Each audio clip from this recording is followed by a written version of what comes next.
Hey guys, today in this video, I'll guide you through how you can unlock the background layer in Photoshop. Watch till the end to grab everything properly.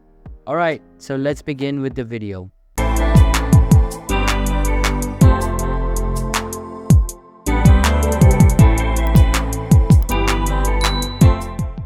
First things first, open the Photoshop application on your personal computer and make sure it is updated to the latest version available. After that, you just need to access the target project in which you would like to unlock the background layer. Once you're on the editing canvas, you simply double-click on the background layer and a pop-up menu will appear.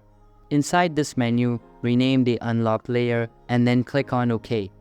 To unlock it more easily, you can also click on the lock icon beside the layer name and it will be unlocked. So that's basically how you can unlock the background layer in Photoshop. So that's all for this video.